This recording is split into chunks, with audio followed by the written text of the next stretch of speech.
তুমি ইবাদত এমন ভাবে করো যে আল্লাহকে দেখো। আনতা আবুদাল্লাহ কাআন্নাকা তারাহ ফাইন লাম তাকুন তারাহ ফাইন্নাহু ইয়ারাক। আল্লাহর ইবাদত এমন ভাবে করো যেন তুমি আল্লাহকে দেখতেছো। কিন্তু এটাও মনে রাখতে হবে আল্লাহকে জমিনের মধ্যে জিন্দা হালাতে দেখা যাবে না, এটাও সত্য। কিন্তু ইবাদত এমন ভাবে করো যেন তুমি আল্লাহকে দেখো। কথা আল্লাহরে দেখলে রহমতের নবী মেরাজ থেকে আসছেন আর নবী বর্ণনা দিলেন রাআইতু রব্বি আজ্জা ওয়া জাল্লা, আমি আমার রবকে দেখেছি, আমি আমার রবকে দেখেছি। নবী বলেন আমি আল্লাহকে দেখেছি। বলে আল্লাহ তো কেমন, রং কেমন, ঢং কেমন, করে বান্দা এটা বুঝানো যাবে না। রহমতের নবীর সাহাবী চাচাতো ভাই নাম কি, নাম কি? হযরত আলী রাদিয়াল্লাহু তাআলা 7 বছর বয়সে রহমতের নবীর হাতে হাত লাগায় কালেমা পড়েছেন। কয় বছর? কেউ বলেন 11 বছর, কেউ 8 বছর।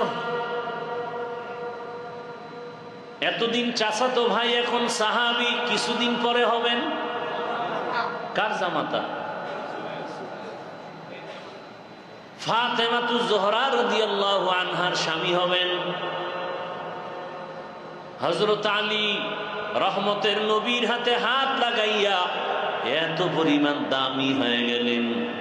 রহমতের নবী এমন একটা দোয়া করছেন আল্লাহর আরশে আজিমে দোয়া পৌঁছে গেছে।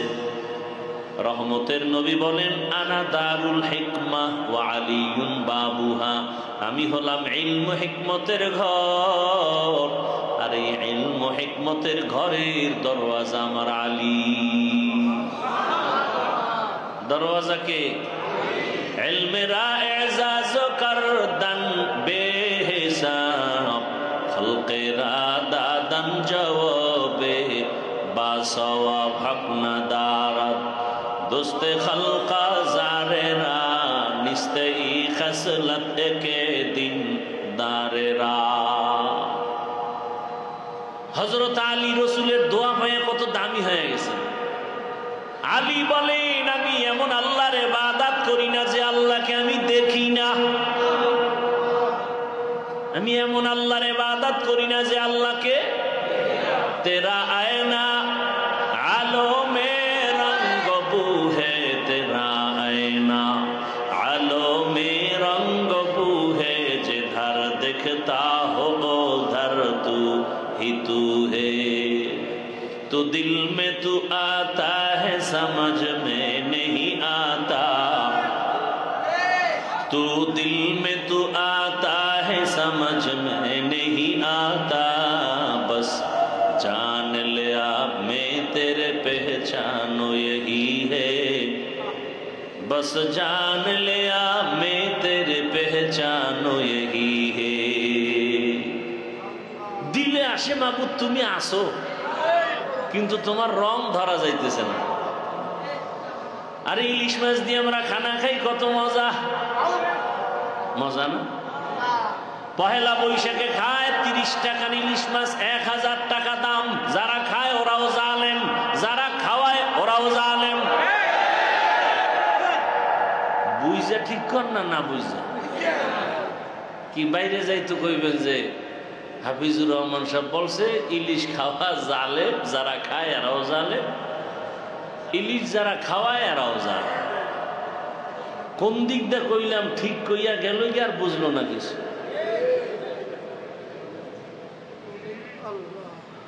ইলিশ পান্তা তো আমিও খাই, কিন্তু ওই দিনই খাইতে হবে। আর 10 টাকার মাছ 30 টাকা দামের একটা পিস 1000 টাকা, এটা জুলুম। এবং ওই দিন খেতে হবে, এইভাবে নির্দিষ্ট করা গুনাহ। কোন দিন খায়? পহেলা বৈশাখ খাইয়া শক্তি বাড়ায় যে তুফান আইব তো আবার। মোকাবেলা করতে হবে, মোকাবেলা, তুফানের মোকাবেলা করবে। কেউ পারছে মোকাবেলা করতে? তুই ইলিশ মাছ খাইয়া সারাদিন খুব মজা, জিকির ফিকির কি জিব্বায় বাড়ি দেয়, শুধু মজা আর মজা, মজা আর মজা। কি চানপুরের ইলিশ সারা দুনিয়া, আসলটা কেউ পায় না, আসলটা কেউ। তো একজনে আমার এদিন আসলটা পাঠাইছে, সেই মজা। তো একজনে মজা কেমন, লাল না কালো, এটা বুঝা যায়, বুঝানো। তু দিল মে তু আতা হ্যায় সমঝ মে নেহি আতা, बस जान लिया मैं तेरे पहचानो यही है, बस जान लिया मैं तेरे पहचानो यही है। আল্লাহ আলী কয় আমি এমন আল্লাহর ইবাদত করি না যাকে, তো বলে আলী আল্লাহ কেমন বলো তো, আল্লাহ কেমন বলো তো। 10 তলা বিল্ডিং দেখে কয় অনেক সুন্দর, অনেক। বুঝলা কেমনে? কয় বানানেওয়ালা আরো সুন্দর, ইঞ্জিনিয়ার সাহেব। এই ইঞ্জিনিয়ার বড় ভালো। কয় চিনলা কেমনে? কয় বিল্ডিং থেকে চিনলাম, ডিজাইন থেকে বুঝলাম, ডিজাইন এত সুন্দর, বানানেওয়ালা ইঞ্জিনিয়ার আরো সুন্দর। আল্লাহ, আল্লাহকে চিনো? কয় কেমনে চিনবো? আল্লাহকে তো চিনা যাবে না, আল্লাহ যা বানাইছেন এদিকে তাকায় তাকে আল্লাহর পরিচয় নাও। আল্লাহকে বলে আসমানের মালিক, জমিনের মালিক, আমার মালিক। আল্লাহ পাক হায়াতের মালিক, মৌতের মালিক, কণ্ঠ দেওয়ার মালিক। বলে আল্লাহ কেমন? একটু হিসাব কর বান্দা, আসমান এত সুন্দর করে যিনি বানাইছেন, আসমান এত সুন্দর, বানানেওয়ালা আরো না জানি কত সুন্দর। জমিন এত সুন্দর, বানানেওয়ালা আল্লাহ আরো না জানি কত সুন্দর। কত সুন্দর সুন্দর মাছের রং, কত ধরনের। দুনিয়ার মানুষের রং তৈরি করে, কিন্তু আল্লাহর দেওয়া স্থায়ী রং ফুলের রঙের সাথে মিলে না। তাহলে এত সুন্দর জমিন ও আসমান, বানানেওয়ালা আরো কত সুন্দর। আয়নার সামনে দাঁড়ায় দেখো চেহারাটা কত সুন্দর, বানানেওয়ালা। কণ্ঠ কে দিছেন? বলে আওয়াজ এত সুন্দর না জানি আল্লাহ আরো কত সুন্দর। দাউদ আলাইহিস সালাম তেলাওয়াত করতেন তার কিতাব, উড়ন্ত পাখি পর্যন্ত দাঁড়ায় যাইত তার তেলাওয়াত শোনার জন্য। রহমতের নবীর তেলাওয়াতের আওয়াজ কত মজা। রহমতের নবীর তেলাওয়াত শুনতে গিয়ে আবু জাহাল সারা দিন নবীকে গালি দেয়, রাতের বেলা গোপনে গিয়ে তেলাওয়াত শুনে।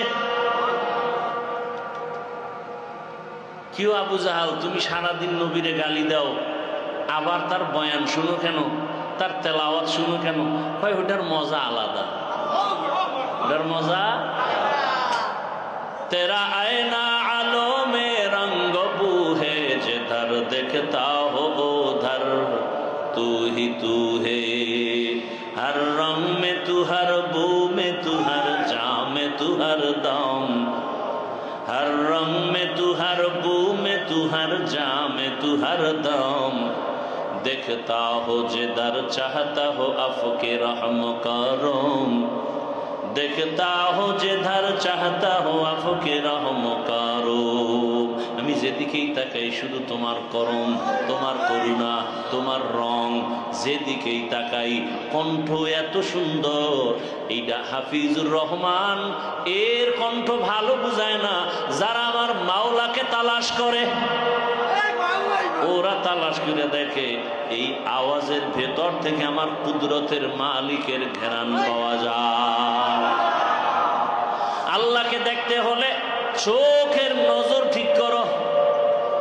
আল্লাহর কুদরতের ঘেরান আছে, ঘ্রাণ যদি নিতে চাও নাক ঠিক রাখো, দেখবা তোমার নাকে মাওলার কুদরতের ঘ্রাণ আসতেছে। ঘেরান পাইবা বলতে পারবা না। এটা বুঝার মানুষ কই? বুঝানেরও মানুষ নাই, বুঝারও মানুষ নাই, বিরোধিতার মানুষ আছে। हकीकत से तो दुनिया बेखबर है, दुनिया की नुमाइश पर नजर है। আল্লাহকে তালাশ করার জন্য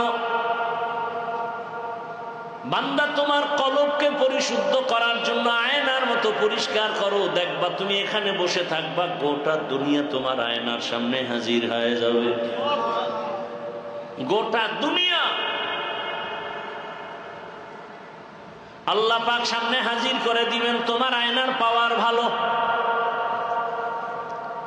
ক্যামেরার আয়নার পাওয়ার এত বেশি যে এখান থেকে মাদ্রাসার ওই মাথা দেখে, আবার কিছু ক্যামেরার আয়নার পাওয়ার এত বেশি যে 500 মাইল দূর থেকেও এটা ধরে ফেলে। এখন তো সিসি ক্যামেরা লাগাইছে, রাতে যা হয় তাও ধরা পড়ে, ভিডিও হয়, অন্ধকারে সব রেকর্ড হয়। কলবের আয়না যার বেশি পাওয়ার বাড়বে, তাকওয়ার মাধ্যমে পাওয়ার বাড়াও। আর এই তাকওয়া কোথায় পাইবা? তাকওয়ার একমাত্র ঠিকানা আল্লাহর পেয়ারা বান্দা আরিফিন যারা, তাদের কাছে যাও। আল্লাহকে যারা চিনে, আল্লাহকে নিয়ে সব সময় পড়ে থাকে, আল্লাহর ধ্যানে সব সময় সময় কাটায়, এমন আল্লাহওয়ালাদের কাছে যাও। আল্লাহ পাক রাস্তা খুলে দিবেন। আল্লাহ বলেন আমাকে ভয় কর, আর সত্যবাদী সাদিকিন যারা, তাদের বন্ধু হয়ে থাকো। তাদের বন্ধু হয়ে যে থাকবা, মনে চায় না তো মনে না চাইলে কি করা যায়? কয় যে মনে চাওয়ার জন্য লাগবে তাকওয়া। কারণ যে আল্লাহকে ভয় করবে সে তার মাকে মানবে, বাবাকে মানবে, মুরব্বীকে মানবে, ওস্তাদকে মেনে চলবে। আর যদি ভয় না থাকে সে কাউকে মানবে না। এই জন্য আল্লাহ আগে বললেন আমাকে ভয় করো, আমার ভয় অন্তরে জমা করো। স্বাভাবিক পরিপূর্ণ না আসলেও আংশিক ভয় মানুষের কাছে অল টাইম থাকে। আংশিক ভয়, পরিপূর্ণতা আনার জন্য যেতে হবে পাওয়ার হাউসের কাছে। আল্লাহর ওলি যারা, এদের নজরে পাওয়ার, কথায় পাওয়ার। আর এই পাওয়ারটা আল্লাহ দিছেন। কে দিছেন? তাকওয়ার মাধ্যমে। আল্লাহ বলেন আমার বন্ধুদেরকে বন্ধু বানায় থাকো, তাদের নজর লাগাও। নবীজি বলেন আল বারাকাতু মা আকাবিরিকুম, যত বরকত চাও, নবী বলেন আকাবির যারা, আহলুল্লাহ যারা, আরিফিন যারা, এদের সাথে সম্পর্ক করো। আল্লাহর সাথে সম্পর্ক বেশি। এজন্য গত ইজতেমায় বলছিলাম কিনা, জমানার একজন জগৎ বিখ্যাত ইমাম, ইমাম আহমদ বিন হাম্বল রহমতুল্লাহ আলাইহি, নাম শুনছেন? 4 মাযহাবের এক ইমাম, 4 মাযহাবের এক মাযহাবের এক ইমাম, হাম্বলি মাযহাব। এক ইমামের নাম আবু হানিফা, আর এক ইমামের নাম ইমাম শাফিঈ, আর এক ইমাম ইমাম মালিক, আর এক ইমাম আহমদ বিন হাম্বল। জবরদস্ত ইলমওয়ালা। তিনি, তার যুগে একজন বুজুর্গ ছিল বিশরে হাফি। কি নাম? হাফি মানে খালি পাওয়ালাকে বলে হাফি। এই বিশরে হাফি ছিল মদের আড্ডার ম্যানেজার, মদের আড্ডাখানার। আল্লাহ হেদায়াত দিয়া দিছেন, বড় ঘটনা। সেই বিশরে হাফি এখন আল্লাহর এমন পরিচয় পাইয়ে ফেলাইছেন যে এখন জমিনে জুতা পরে চলে না। জমিন তো পাক, আমি সেই পবিত্র জমিনে সেজদা দিলেই তো কবুল। আর বান্দা যখন সেজদা দেয়, আল্লাহ পাক বান্দার কপালের নিচে কুদরতের কদম লাগায় দেন।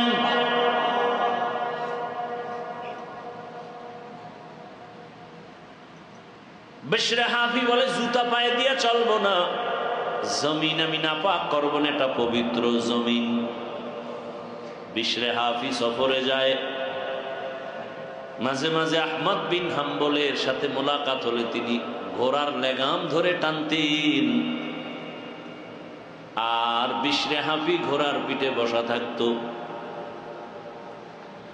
অনেকেই জিজ্ঞাসা করতো, জামানার ইমাম আপনি এত বড় আলেম, এত বড় ফকিহ, এত বড় ইলমওয়ালা, জামানার একজন বিশরে হাফি বুজুর্গ, এর ঘোড়ার লাগাম আপনি হাতে ধরে টানেন আর বিশরে হাফি ঘোড়ার উপরে। কয় জানো আমি আর বিশরে হাফির মধ্যে ব্যবধান কি? আমি হলাম আলেম বিল কিতাব, আমি কিতাবের আলেম, আর বিশরে হাফি আলেম বিল্লাহ, আরেফ বিল্লাহ। আমি তো কিতাবের আলেম, সে তো আল্লাহকে চিননেওয়ালা একজন আলেম। আমার ভাই পায়, বোন পায়, মাকে পায় না।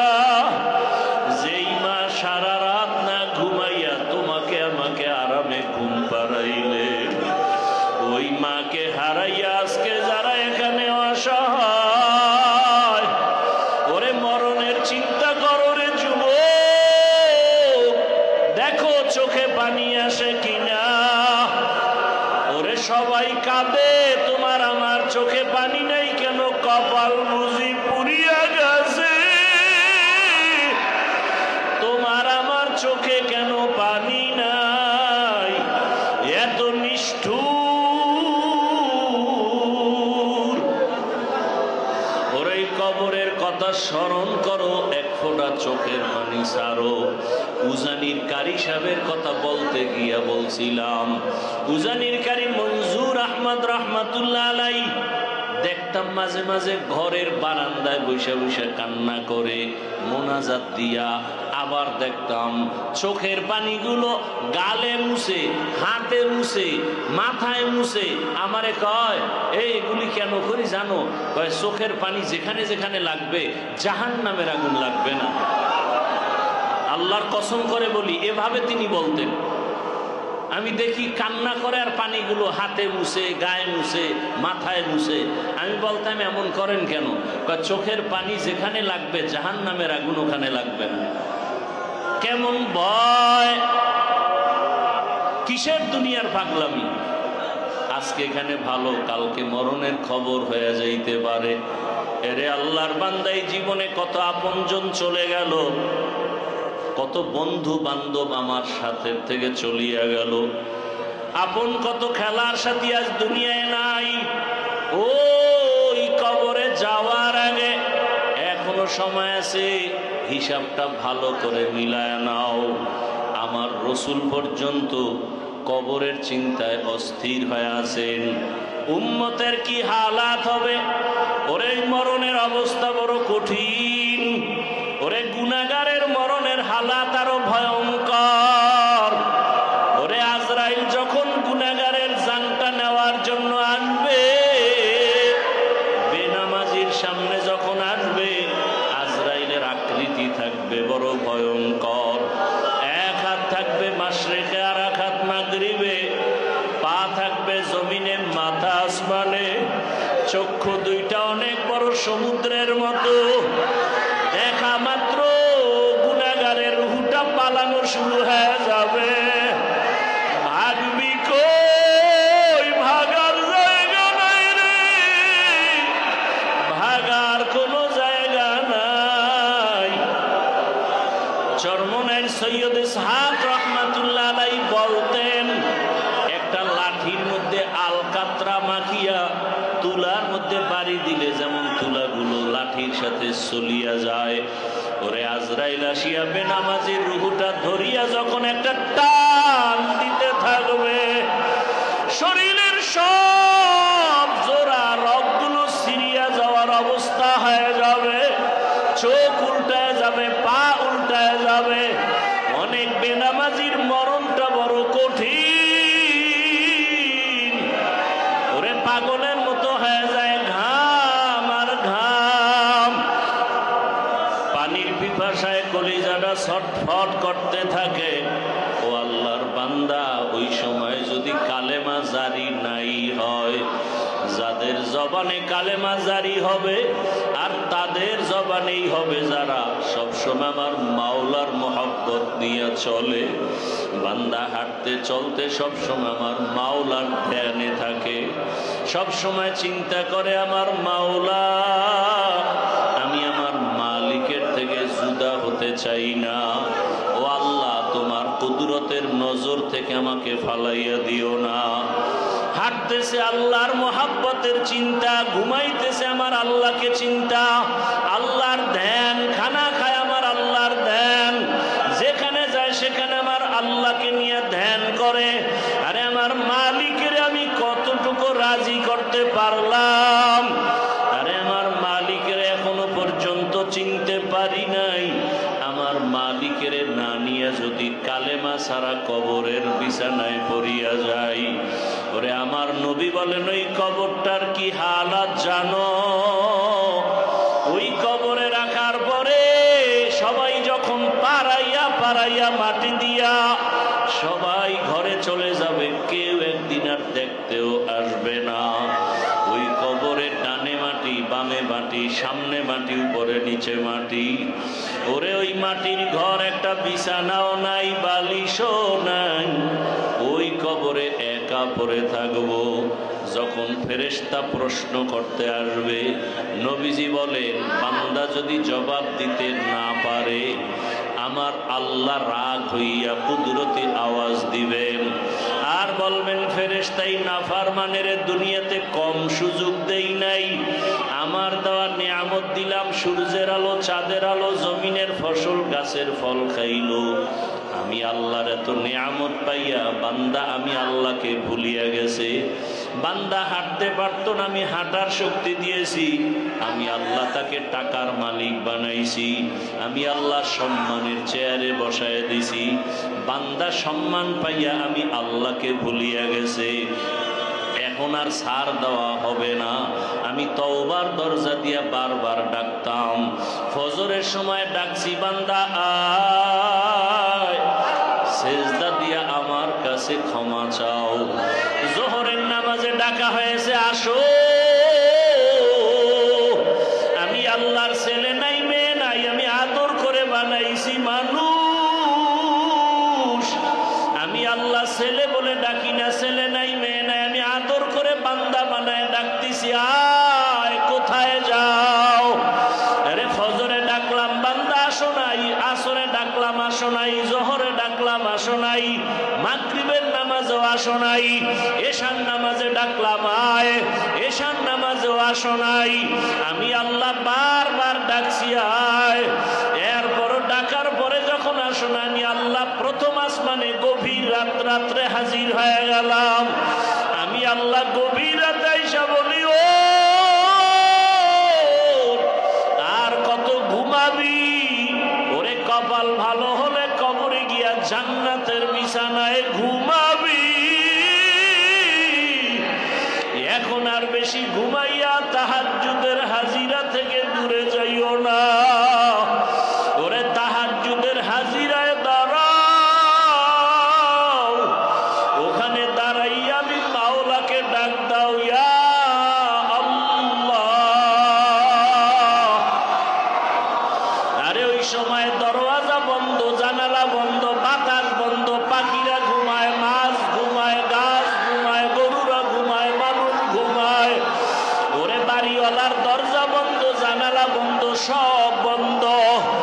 একমাত্র আমি মাওলা রহমতের দরজা খুইলা রাখছি, আয়, আয়।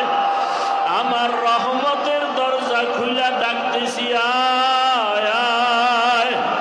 আমার রহমতের দরজা খোলা, তোর বাবার রুমের দরজা বন্ধ, তোর ছেলের রুমের দরজা বন্ধ, তোর ভাইয়ের বাড়ির দরজা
সহ্য করতে পারবি না।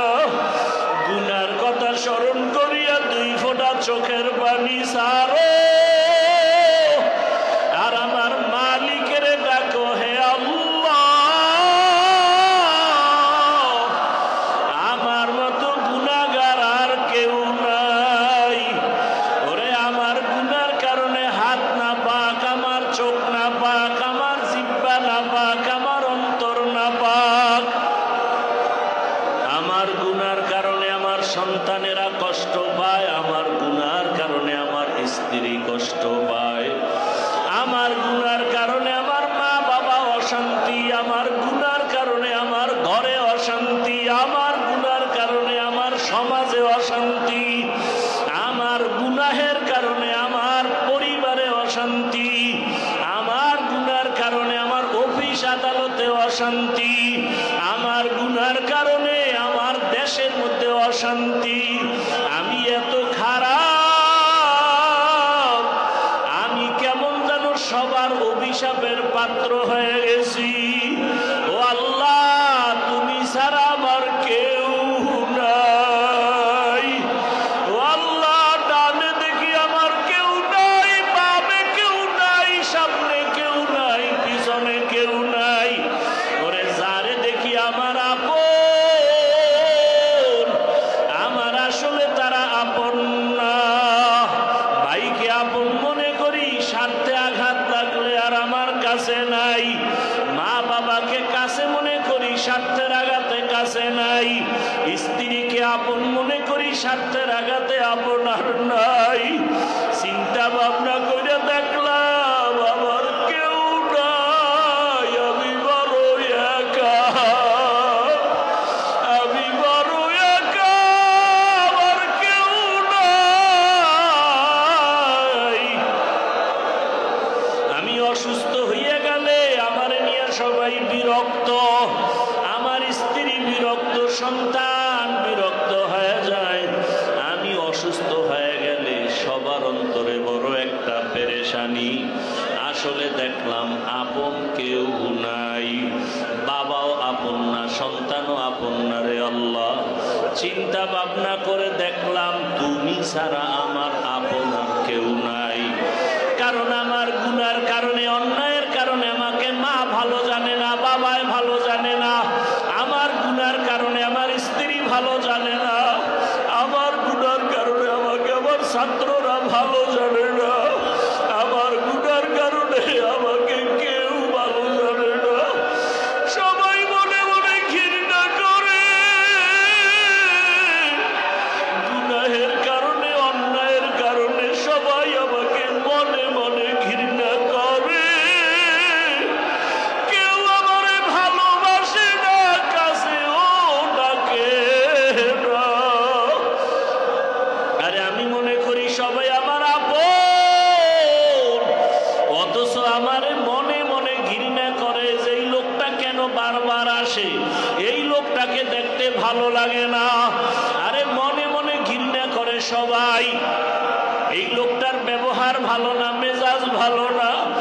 আসলে চিন্তা করে দেখছি, ও আল্লাহ সবাই আমাকে একটু অন্যায় দেখে তাড়ায় দেয়, মনে মনে ঘৃণা করে। কিন্তু আপনি কেমন দয়ার মালিক, এত অন্যায় জীবনে করেছি, আপনি রাগ করিয়া পানিও বন্ধ করেন নাই, খানাও বন্ধ করেন নাই।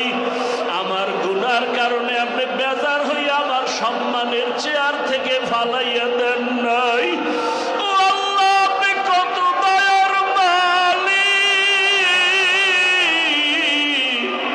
আপনি কত আমার আপন। ও আল্লাহ আপনি আমার বড় আপন, আপনি ছাড়া আমার কেউ নাই। সবাই আমার তাড়ায় দেয়, আপনি তো তাড়াইয়া দেন না, বরং আপনি বারবার ডাকেন, আয় আমার রহমতের কোলে ফিরিয়া আয়। আপনি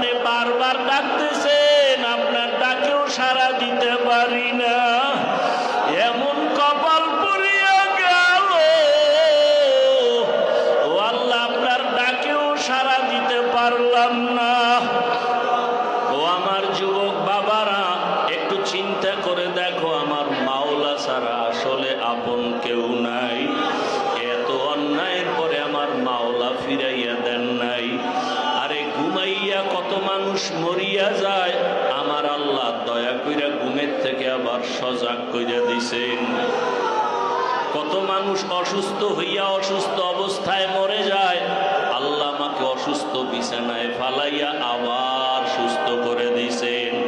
আল্লাহ কয় বান্দা আমি চাই তুই একটু আমারে ডাক দিবি, আমি চাই তুই সেজদা দিয়া সুবহানা রাব্বিয়াল আ'লা বলবি। আমি আল্লাহ চাই তুই আমার একটু মোহাব্বতের জিকির করবি আর ডাকবি। আমি আল্লাহ চাই তুই জান্নাতি হইয়া কবরের দেশে আসবি। আমি আল্লাহ চাই তুই আমার মোহাব্বত নিয়ে কবরের বিছানায় যাবি। এত কিছুর পরেও বান্দা যদি আমার দয়া পাইয়াও আমাকে চিনো না, আমার ডাকে সাড়া না দাও, আরে আমি আল্লাহ কিন্তু আর তোরে ছাড় দেব না। ওই অন্ধকার কবরে নিয়া নবীজি বলেন আমার আল্লাহ বলবে এই বেঈমান নাফরমানের কম সাপোর্ট দেই নাই, কম সুযোগ দেই নাই, বান্দা আমার সাথে নেমখারামি করেছে। নবী বলেন আল্লাহ বলবে ফেরেশতা এখন আর সুযোগ দেওয়া হবে না, কবরের ভেতরে জাহান্নামের দরজাগুলো খুলিয়া দাও। একটা না দুইটা না 70 থেকে 99টা সাপ কবরে চলে আসবে। সাপগুলো পেঁচাইয়া পেঁচাইয়া কামড়াইতে থাকবে। সাপ এমন একটা আঘাত করবে সহ্য করা যাবে না রে বাবা। ও যারা নামাজ পড়ো না, বেপরদায় চলো, গুনাহ করো, চোখের গুনাহ করো, জবানে গুনাহ করো, মিথ্যা কথা বলো, গালি দাও, গীবত শিকায়াত না করলে ভালো লাগে না, অন্যের ইজ্জত নষ্ট না করলে ভালো লাগে না, রেডি হইয়া কবরে যাইও। ওয়াইলুল লিকুল্লি হুমাযাতিল লুমাযা। ওরে ওই ওয়াইল নামক জাহান্নাম, ওরে যারা গীবত কইরা মজা পাও, অন্যের ইজ্জত নষ্ট করিয়া মজা পাও, ওরে গুনাহ নিয়ে কবরে গেলে গীবতের মজা কেমন বুঝবা সেদিন, কান্না করেও লাভ হবে না। আরে আমার আল্লাহ বলবে কবরের মাটি এই গুনাহগার নাফরমানের দুই দিক দিয়ে জোরে জোরে চাপ